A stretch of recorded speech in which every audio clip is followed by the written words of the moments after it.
Okay, today we start Napoleon Bonaparte. In these photos you're looking at from the left, that's him as a leader during the Revolution. In the center, him at his coronation as Emperor of France, the first Emperor of France. And then on the far right, you were looking at Napoleon near the end of his career as French leader, somewhere near the War of 1812, which, keep in mind, we're going to talk about the War of 1812, but it is different than the American War of 1812. Our War of 1812 was against the British. Napoleon's War of 1812 was against everyone. Okay. Before we can talk about Napoleon, though, we need to talk about some of France's land holdings. You are looking at a map of the island of Hispaniola.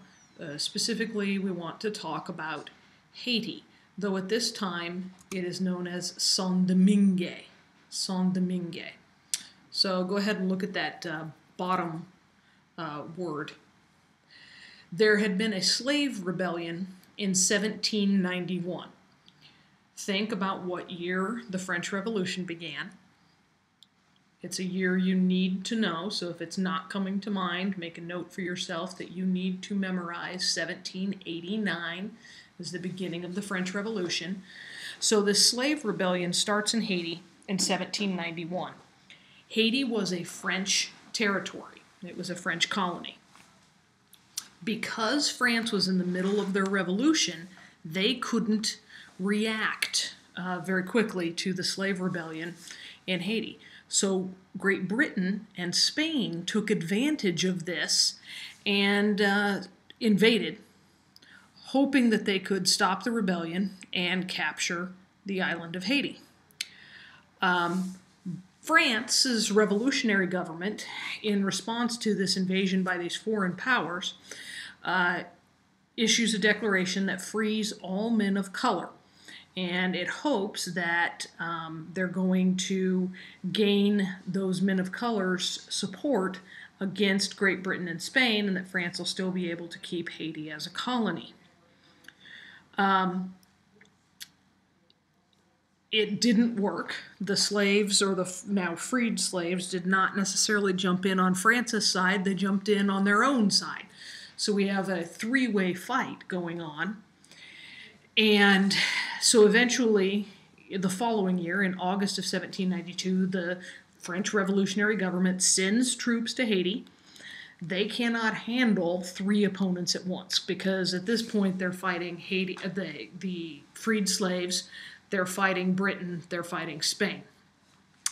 So in 1793, the government there on Saint-Domingue promises freedom to any of the freed slaves, freedom for life to any of the freed slaves who will join the French against Britain and Spain. So a man by the name of Toussaint L'Ouverture emerges as a leader of the freed slaves, and he does ally with the French. He then, ironically, first defeats the French planters who had been enslaving his people. Then he defeats the British in 1798, and eventually the Spanish in 1801. Remember, he had allied with the French. He defeated them first, basically to get them to not fight him. He will write a constitution in 1801. In that constitution, the island of Saint-Domingue swears its allegiance to France, but also says, you can't interfere with us. This is kind of like a kid going off to college and saying, Mom, Dad, I love you, I'll always be your son, but you can't run my life anymore. This is what Saint-Domingue is saying to France. That constitution abolished slavery, reorganized the military, and made Christianity the state religion. Toussaint L'Ouverture was made governor for life. We're not going to worry about the other part of this slide here until later. Okay, now, a little background on Napoleon. He was born in Corsica, which was a French possession at the time, and his parents sent him off to France at the age of 9 for his education. He finished military school at 16 and joined the artillery, and this is a picture of him as a very young officer. His first victory was at Toulon, which is part of the Revolutionary Wars against France. He recaptured the city of Toulon from the British and Royalists. Let's see, I'm forgetting to click the... Oh, nifty. Those go too fast. Sorry about that. The École Militaire is the premier military school in all of France. That's where he went to school. He's an artillery captain at the Battle for Toulon. He captures the city from the British and the Royalists. He had gotten the command of the artillery in Toulon because he was a personal friend of Robespierre. When he wins, he ends up getting promoted from captain to major, eventually to colonel, to brigadier general. None of those promotions beyond major could have happened before the Revolutionary War. Napoleon probably would have died a major. Before the Revolution in France, you had to purchase your rank above the rank of major. It was not done by ability.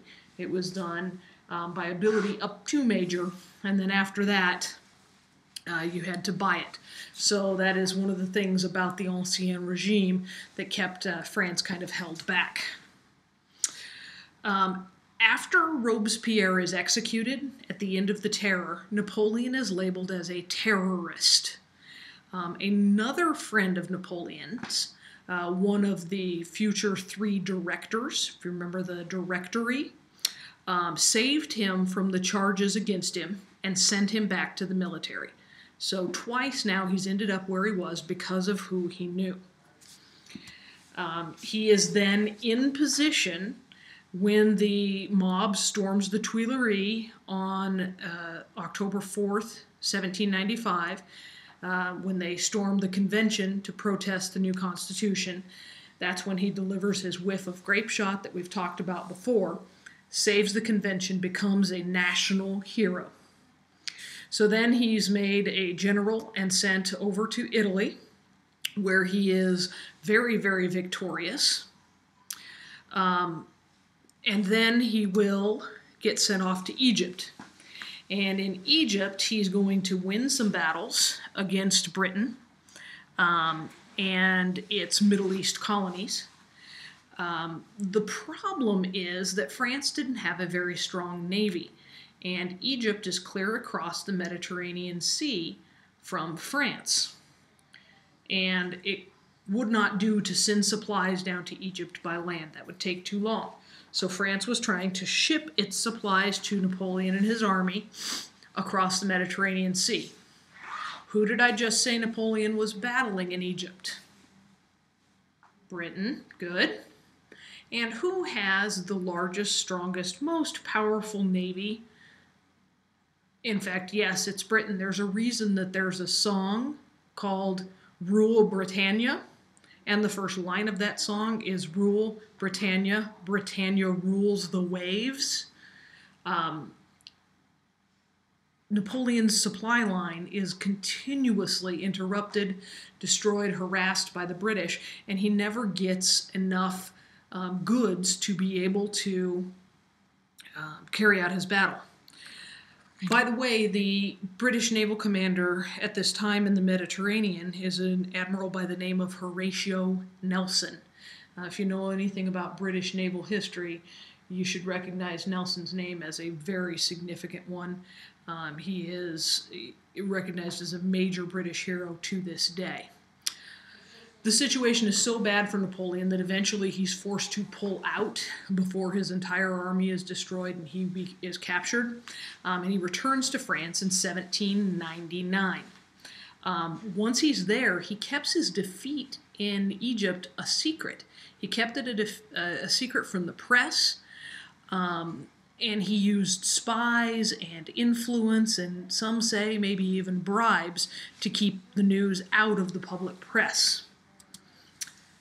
On a day that is called 18 Brumaire, and Brumaire is one of those weird revolutionary months that we talked about when they redid the calendar.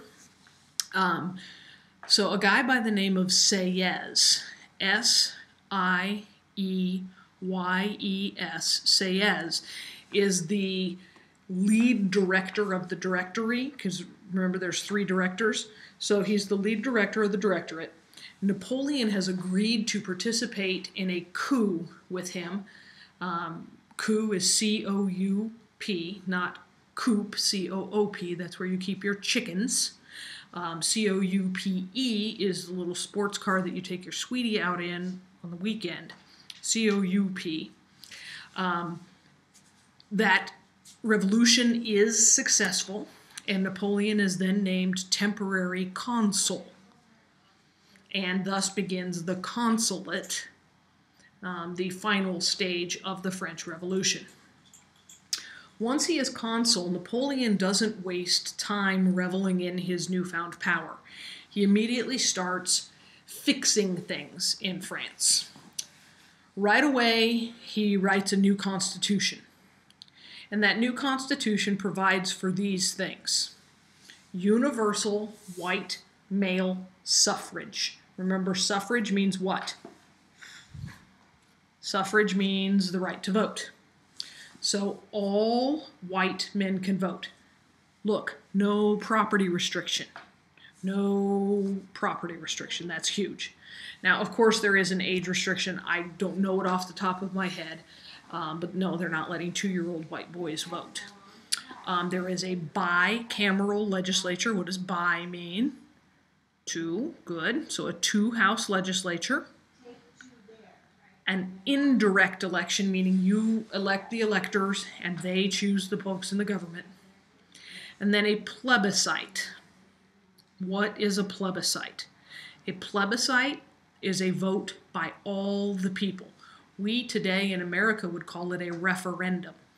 In France it was called a plebiscite, and the emperor could, or the leader, could use a plebiscite to go around the legislative bodies if they didn't necessarily want to do what the leader wanted to do.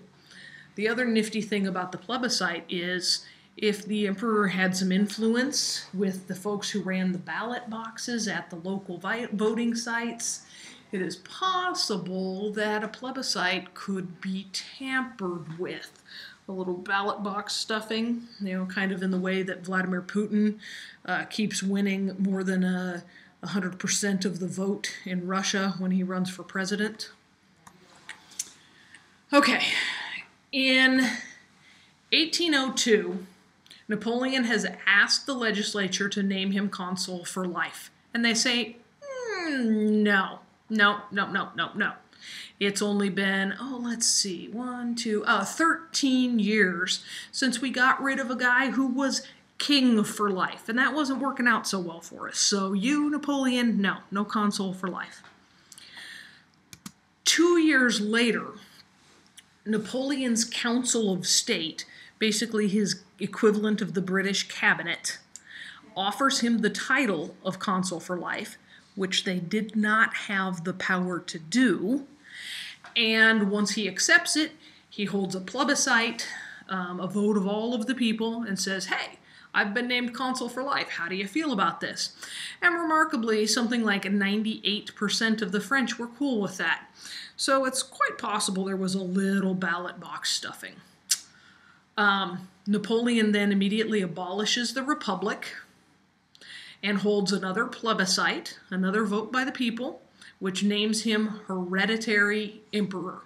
This is a king by another name. Now here's the great one. Napoleon crowns himself Emperor of France. He does this in 1804. Now, excuse me, if you look at Napoleon here in the center, this is a painting of him crowning his wife, Josephine, Empress of France. The guy sitting behind him, looking just a little bit ticked off, is the Pope. Now, all good Catholics want the Pope to come and crown them as emperor. Napoleon had to do a little persuading. He promised that the Catholic Church property in France that had been taken by the Revolution would go back to the Catholic Church, that he wouldn't interfere with the Church. So the Pope agrees to come all the way to France to crown him. And then, as the Pope lifted the crown to put it on Napoleon, Napoleon reached up, took the crown from the Pope, and put it on his own head. Now let's think about why it was important for Catholic leaders to have the Pope crown them. It's important because they want it to look like divine right, like God has chosen them, and the Pope is God's voice on earth. So if the Pope crowns them, that is further ratification that they are God's choice. Napoleon, by taking the crown from the Pope, is really thumbing his nose at the Pope and at God, because he is saying, I don't need the Pope's blessing. I don't need God's blessing to become Emperor of France. I am BA enough to do this for myself. And so we see a very disgruntled set of clergy behind him as he is crowning himself and his wife, Emperor and Empress of France. Now that he's emperor, it's time to reorganize things because he has carte blanche to do it. He can do whatever he wants. First thing he does is he abolishes the estates. No more first estate, no more second estate, no more third estate. And he abolishes feudal estates as well. No more inheriting land just because your dad had it and your title and all of that. He creates a new tax collection system. It is centralized. It is highly efficient. It turns out that those intendants that had been created by Louis XIV were maybe sometimes skimming a little too much off the top. And that's part of the reason that France was in decline financially. He then replaces locally elected officials with people that he appoints, and they are called prefects, and they act on the emperor's behalf at the local level. And then he writes the Napoleonic Code. This is hugely significant. Make sure that you get this down. It is one uniform law throughout all of France. Much of the state law in the U.S. state of Louisiana today is still based on Napoleonic Code. Okay, so what does the Napoleonic Code give us? I'll give you a second because I know you're going to just hurry up and write all this down. Leave yourself some space after removed rights from women because I have a lot to say about that.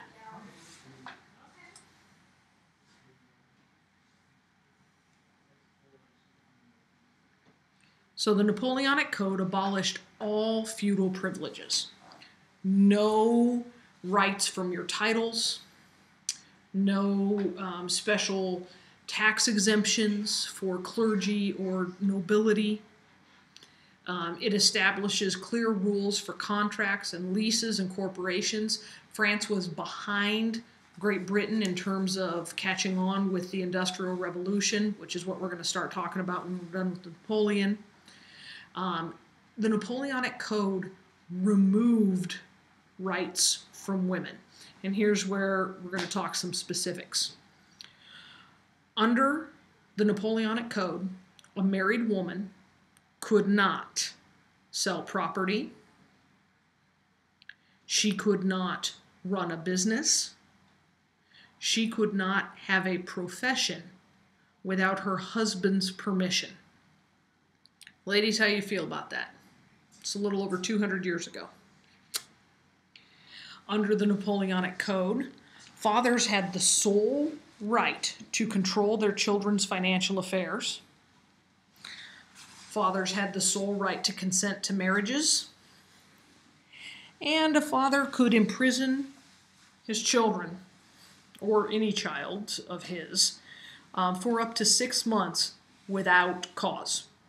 Just, you made me angry. Go to your room and stay there for 6 months. Under the Napoleonic Code, men could sue for divorce on the grounds of adultery. Hopefully you all know what adultery is. Okay, if a man caught his wife sleeping with another man, he could sue for divorce on those grounds. A woman could only sue for divorce on the grounds of adultery if the husband moved his, and this is the word that's used in the Napoleonic Code, his concubine, into the family's house. He would have to move his mistress into the house for the adultery to be bad enough for the Napoleonic Code to allow a wife to sue for divorce. Here's another ugly one. Paternity suits. Paternity comes from the Latin pater, is the Latin word for father. So paternity are legal suits that try to determine the father of a child. And if you have a paternity suit, you're trying to force the father to pay for the upkeep of the child. Under the Napoleonic Code, paternity suits for illegitimate children, meaning children born out of wedlock, they're prohibited. So if you sleep with 20 women, you're a dude, you sleep with 20 women, all 20 women get pregnant, none of them are your wife, you don't have to support any of those babies. And then a new criminal code is established with specific crimes, punishments, etc. Okay, it is not long after Napoleon becomes emperor that he starts looking around for ways to expand his power and France's power.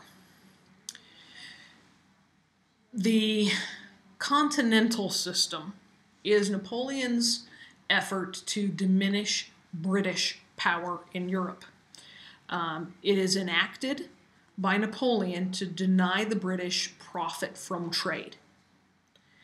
It fails because Napoleon, under the continental system, has tried to get all of Europe, all of continental Europe, to not trade with Britain. In fact, he says you can't trade with Britain. Remember, he's not the boss of them. He can't even enforce the Napoleon or the continental system in France. Remember, France has a pretty poor navy. He can't even keep the French from trading with Britain. British smugglers make bank as a result of this continental system. They are rolling in the dough. Okay, they got 99 problems, but Napoleon ain't one. So, in 1807, Napoleon is finally irritated enough with Portugal and their just open failure to obey the continental system. Well, for Napoleon to invade Portugal, there's two ways, right? Picture this, picture the Iberian Peninsula in your head. Napoleon can invade Portugal either by sailing there, and what major obstacle would interfere with that? Oh, that's right, the whole British Navy would kind of cause trouble for him. Would the British be interested in keeping him from invading Portugal? Yes, they would, because Portugal is trading with Britain, and Britain likes that. So, Napoleon goes the route that the British can't interfere with. He marches south, crosses the Pyrenees, and invades Spain in order to get to Portugal. Okay. For the first time, Napoleon's armies encounter guerrilla warfare. And this is not guerrilla, King Kong kind of guerrilla. It's spelled differently, clearly. Guerrilla war is the kind of war that the American colonists learned from the natives. It's where you hide behind things, you snipe from trees, you set up traps. Napoleon is very used to fighting the kind of formalized European warfare where you literally line your troops up in a row and you march them toward the enemy. A style of fighting that goes clear back to before Greece and Rome. The Spanish were fighting with guerrilla warfare, especially in the mountainous northern passes through which the French army had to pass. Napoleon is not happy with the progress, so he goes to Spain. He takes personal command of the war, and he conquers Spain, kicks Spain's hiney. He puts his brother, Joseph, on the throne of Spain. What is Spain's largest colony in the world? New Spain, which we know as Mexico, El Salvador, Guatemala, Honduras, etc., etc., etc., right? Okay, so now Mexico is controlled by the French. Keep that in the back of your head. Napoleon then, once his brother Joseph is on the throne, says, I got this thing back in Europe. I'm pretty sure the Austrians are about to attack because they're not happy that we just conquered Spain. So I better run back home and deal with that. Joe, you all right here? You got this? You got this handled? Joe says, yep, you go ahead. You go ahead on back home. Get ready to face those Austrians. I got this. Once Napoleon has left, the British send a new commander for their army, a guy by the name of Wellington. He invades with the British army, and the peninsula, the Iberian Peninsula, just deteriorates. It is utter chaos. Spain is going to be in total turmoil for quite some time. In the meantime, Napoleon has gone to war. Austria is fighting him. He defeats Austria, he defeats Prussia, and he keeps going east. And he invades Russia. He invades Russia in late 1812. His invasion of Russia in late 1812 is a poor decision. See, Russia's spring is muddy when the frost is coming out of the ground. Summer starts in late May, early June, and it's pretty much over by, say, mid-September. So by the time he invades in late June, Napoleon has a very short window of time to beat Russia and get home. The Russian army practices what is known as the scorched earth policy. The scorched earth policy. Whoops. Darn, now you know how it ends. The scorched earth policy is this. They will not fight Napoleon's army. They keep backing up ahead of him, and they won't give his army a battle because they'd lose. The Russian commanders know this. So they keep sucking the French army deeper and deeper and deeper into Russia. And as they're going, they are scorching the earth. And what that means is this. There's still crops in the field in June. Napoleon has a very long supply line all the way back to France. Picture the map of Europe. Napoleon is headed for Moscow. Know where I showed you where St. Petersburg is? Go like 2 thumb widths and then some to the east of there. That's where Napoleon's headed. This is a long way to send supplies from home. He expects his army to be able to live off the land. But the Russians are burning their villages, they're slaughtering their animals, they're burning the crops in the field ahead of Napoleon. Napoleon just keeps pushing forward. Just outside the city of Moscow, he finally gets his first battle with the Russians on September 7th. It is called the Battle of Borodino. The Battle of Borodino. In this battle, 44,000 Russians die, 35,000 French die. The Russians then withdraw. They back up to the other side of Moscow. They abandon the city. Napoleon marches his army in and fully occupies the city. He camps in the Kremlin. He goes in and he lives in the Kremlin. He expects the Russian Tsar to come in any day and surrender and offer him basically the keys to the city. Instead, the Russians burn Moscow. What's the point here? Well, the Russians are familiar with the upcoming change in the weather, and they want no food stores that are in Russia or that are in Moscow to be available to Napoleon. They don't want a stick of burnable wood to be there. They don't want any places where he can shelter his troops. Most of the city of Moscow is burned.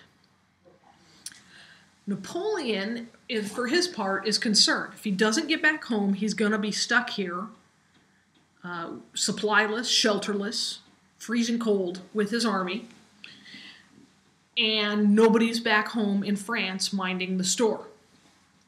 So Napoleon makes a decision. He says, all right, after a whole month, so in October now, he says, we're going home. He orders a retreat. The Russians have still not surrendered. Back in June, when Napoleon entered Russia, he had about 400,000 troops. In late October, when he exits Russia, there's about 40,000 troops. The Russians had lost 150,000 in battle and had lost hundreds of thousands of civilians. And yet it is still a victory for Russia because they didn't surrender. Napoleon, for his part, once he's out of Russia, hops in a carriage and takes the carriage back home to France and leaves his starving army behind. In this painting, you can see corpses on the ground. Those are corpses from the French troops ahead of where Napoleon is. He did not get off his horse. He kept going. The men were freezing to death as they marched. Their boots were worn out. It was so cold that they would cut hunks of meat off of the haunches of the horses and gnaw on it raw. And the horses were so cold, they'd keep going. When they died, they would boil and eat the horses. It was a terrible, awful retreat. And Napoleon forgot one of the great tenets of warfare, which is never start a land war in Asia, which at this point, folks were considering Russia to be part of Asia. Definitely never start an invasion of Russia after Memorial Day. But of course, they didn't have Memorial Day then, so, how can you blame him? All right. Napoleon has been whooped in Russia. He gets back home, and the coalition is what they call themselves. This is all of the European countries that he has defeated and caused chaos in. They're coming after him. In April of 1814, Napoleon is defeated. The enemy has superior numbers. It's Prussia, it's Austria, it's Britain. They kick his hiney. The city of Paris is occupied. Napoleon abdicates the throne and is exiled to Elba. Okay. What you're seeing here is some Prussian troops drumming him out of town after his sword has been broken. He's riding backwards on an ass, and the sign is sending him to his exile on Elba. Elba is an island in the Mediterranean. In February of 1815, less than a year later, Napoleon has worked out a plot to sneak off of the island of Elba and return to France. Upon his return to France, the French greet him like crazy people, and it begins what is known as the 100 Days. Napoleon spends 100 days back in France. He goes rampaging. The Congress of Vienna is a group that had met to work out the peace following Napoleon's defeat. They declare him an outlaw. He returns to Paris from the southeast coast of France, and the gentleman who's taken the throne by the name of Louis XVIII runs away. He leaves France. Napoleon is subsequently engaged fighting in Belgium, outside the village of Waterloo, and this is where he is defeated. His defeat is so epic, so total, so complete, and he is opposed so skillfully that it becomes a saying, a parable, that when someone who has seemed infallible is finally defeated, you can say, oh, well, she met her Waterloo, meaning despite the fact that she seemed undefeatable, she got whooped. There's a little historical irony in Napoleon's defeat at Waterloo. Had Napoleon stayed in Spain, rather than going back home to prepare for war against Austria, he would have faced Wellington when the British Army invaded Spain. He would have known Wellington's battle tactics. Napoleon made a strategic error at Waterloo because he underestimated his opponents, because he did not know what tactics Wellington would use following a reign on that kind of terrain with the number of troops that he had, etc., etc. It is possible that had Napoleon previously faced Wellington when Wellington was a younger, less developed commander, that Napoleon would have defeated him then, and he would not have been in command at Waterloo to face Napoleon, or that had Wellington even still been in command at Waterloo to face Napoleon, Napoleon would have been able to anticipate his tactics and thwart them. Regardless, Napoleon is defeated. Finally, he is done in the spring of 1815. At the end of the 100 days. At this point, then, the Congress of Vienna exiles him to the island of St. Helena, and his goose is cooked. He will die there years later. St. Helena, by the way, not nearly as conveniently located near Europe. It is a tiny little volcanic rock off the western coast of Africa. If you want to look it up, you should do that sometime and see exactly how far away from home he was. He also did not live the incredible life of comfort that he had lived on the island of Elba. He had a doctor, he had a cook, and he had a valet, and that was about it. His mail was all read and filtered, and there was constantly a British guard in attendance, in addition to a British ship that sailed around the island day after day after day after day. This is where we're going to end for today. I will see you tomorrow. Study hard for your WAD quiz. And then on Thursday, we're essentially done with Napoleon, but we're going to talk about the consequences of Napoleon's rampage in Europe with the Congress of Vienna, and start looking forward in time here to the Chapter 6 quiz or test. So start studying for your Chapter 6 test. Spend some time reviewing for your WAD quiz tomorrow. Start studying Europe, and I'll see you tomorrow.